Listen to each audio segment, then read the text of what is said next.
In this video, I'm going to walk through the exact steps to optimize your Shopify collections pages. The value of making sure your Shopify collections pages are properly optimized provides you with increased visibility, enhanced user experience on that specific page and on your site as a whole, improved conversions, and also brand authority. The steps for going through and making sure your Shopify collections pages are optimized would be first looking at keywords and doing keyword research. And the general principles apply here as well. Figuring out your target audience, of course, then using keyword tools to identify keywords with relevant search volume. You can use tools like Ahrefs, SEMrush, Surfer, and making sure that you're finding and targeting keywords that actually make sense for that page to rank for. And then within the content, which I'll elaborate on here in a minute, finding and adding in long tail keywords that target specific searches. These would be examples here would be hiking boots for women if your collection was hiking boots or women's hiking boots. Organic cotton t-shirts for men, again, if your collection was for men's t-shirts or organic men's t-shirts. And then sustainable bamboo kitchen utensils if your page or collection page was targeted primarily for bamboo kitchen utensils. Two main focus points from an optimization perspective would be optimizing titles and optimizing descriptions. And I've mentioned this numerous times before in other videos. And the key here is Google looks at your title and your description and your content as the primary on-page factors to determine what a page should rank for. So making sure your title is optimized correctly and completely is going to make it so your collection page has the best possible chance of ranking from an optimization perspective with your on-page elements. Next thing then would be figuring out the content and how to optimize your content. And to do this, one of the strategies I use is working with a tool like Surfer. And what you do here is you can put in the exact key phrase you want to rank for, and then you put in your URL, and it tells you an exact expected range of how much content you should have on your page, how many keywords, the different elements from an optimization perspective regarding your content to make it so that you are within that expected range of the top 5 ranking sites in Google. And you're making sure that your content is optimized correctly. Next thing then, after you have your title, your description, and your content optimized, would be making sure you're using rich media or high quality images and lifestyle images, depending on your brand. Some brands don't necessarily need lifestyle images, again, depending on the focus point and the topic of your product. Next thing then would be making sure that you're using structured data or JSON LD.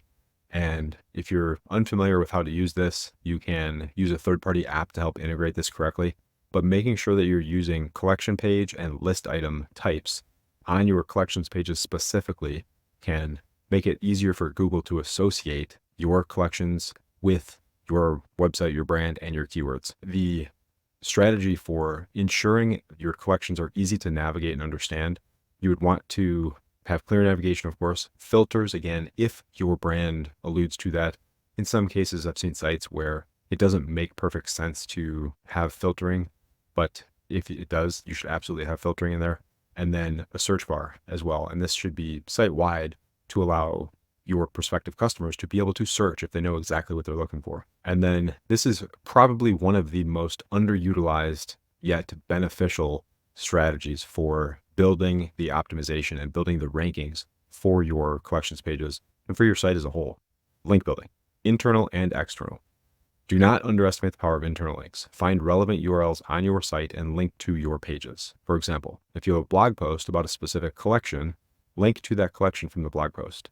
And here's an example of a client that I'm working with, and this is one of their collections pages, and this is with 0 external link building. This is just internal links to the page. And you can see here the value of getting this page ranked with just using internal links from the website itself. What do you do in an ongoing fashion after your collection page is set up, optimized, you have content, title is done, description, and everything is set up and structured correctly? Here are 4 strategies for ongoing SEO specifically for your collections pages, but in general, these are good strategies to utilize throughout the site. The first thing would be continue building internal links as new relevant content is created. So if you have an ongoing content process and you're creating new blog posts, continue to link to that collection page and other pages on your site as well. Work on building links from external sites, getting backlinks from other websites as well, depending on how competitive your collection page is and the keywords you're working on ranking for. that is something that can help over time build up the rankings for your collection page. And that would be a massive opportunity for many sites, especially if you're in a competitive market. Number 3, routinely audit the collection page every 3 to 6 months to make continued improvements. You can do this more frequently depending on the market, the competitiveness, and what you're noticing with your rankings. Number 4, build new collection pages as your product offering expands, and make sure to use internal links there as well. If you have a broad collection page and you're adding new products that may fit in that primary collection and may not, you can build a new collection and you can have the same product in multiple collections as well. So that is not something that you would need to worry about from that perspective. But these are the exact steps that I go through when figuring out what needs to be done and how to optimize a collection page for Shopify that produces great results over time when this is done correctly. There's no secrets. The keys are optimizing the title, description, content, and then making sure that you have structured data elements like JSON LD in place, and then any other technical items, page speed, and technical SEO factors, making sure all of that stuff is integrated as well. And then lastly would be working to build internal links and external links depending on the competitiveness of the collection and the keywords you're focusing on. And that's it. Hopefully this was helpful, and I'll see you in the next one.